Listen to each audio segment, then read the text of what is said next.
Hey, what's up everybody? I was just going to do a quick playthrough for you on this amp. It's the Mesa Mini rectifier. It's the 25 watt. Really kind of a cool amp. It's something I bought because I wanted something that I could mic and do some recording with.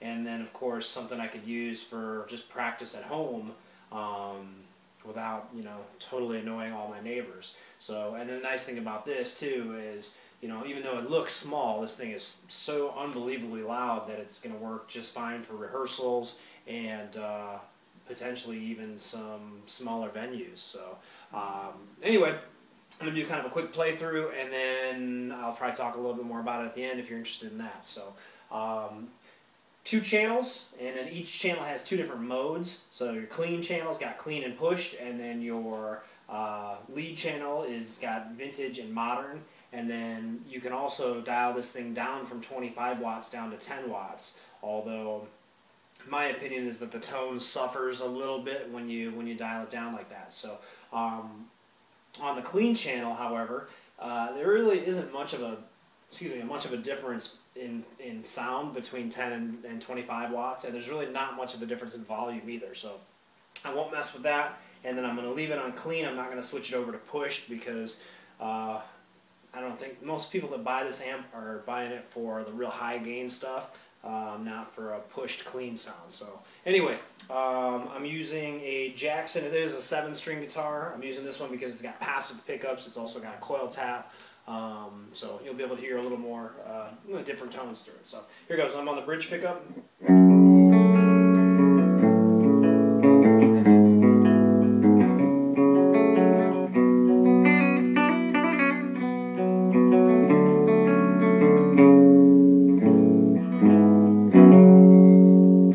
Neck pickup.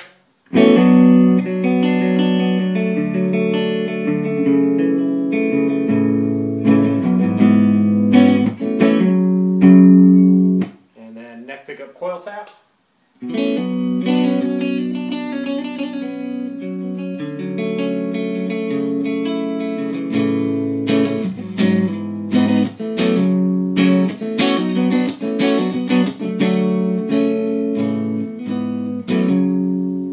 Okay, so that was clean 25 watt. When we switch over to channel 2,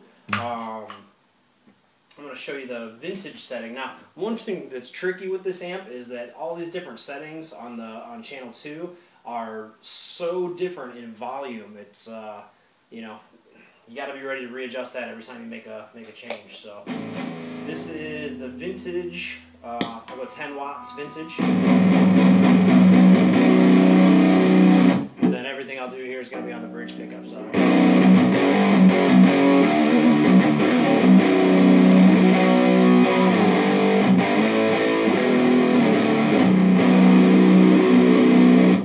Bump that up to 25 watts.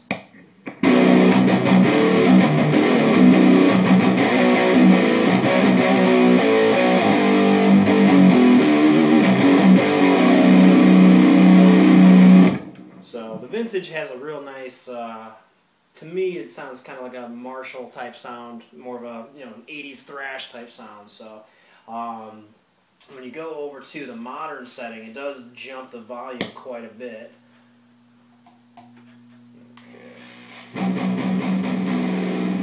This will be 10 watts.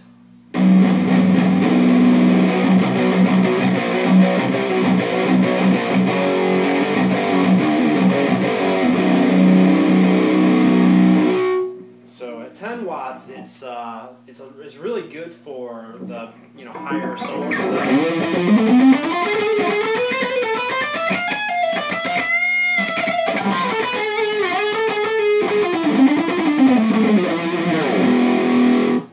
More so than say the 25 watt is. The 25 watt, when we click over to that, is just brutally loud.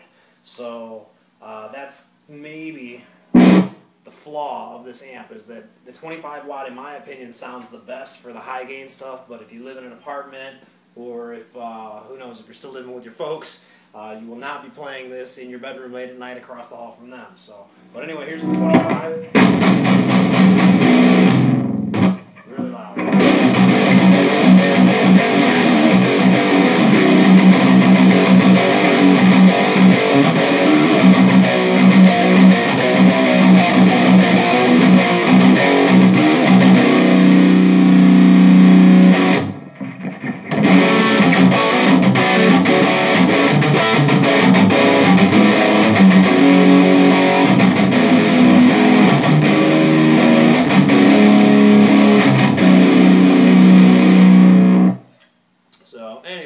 it's capable of some really awesome bone-crushing high-gain stuff. So anyway, aside from the noises that it makes, it's, you know, I had bought this really because, like I said, I wanted to do some recording with it. I wanted something I could use at home that would produce, you know, just better tones. So the biggest downside to this, if you're a metal player, is that it just, frankly, it's too loud on the 25 watt setting. Now that's, you know, fine for if you got, you know, a house or got your, you know, big space to practice in. But if you're more of a bedroom player, I guess, then that's going to be kind of its flaw. However, I think the solution for that, for me anyway, might be just to run maybe an effect loop distortion, something like that, through the clean channel. So then it'll be able to dial down a lot quieter. So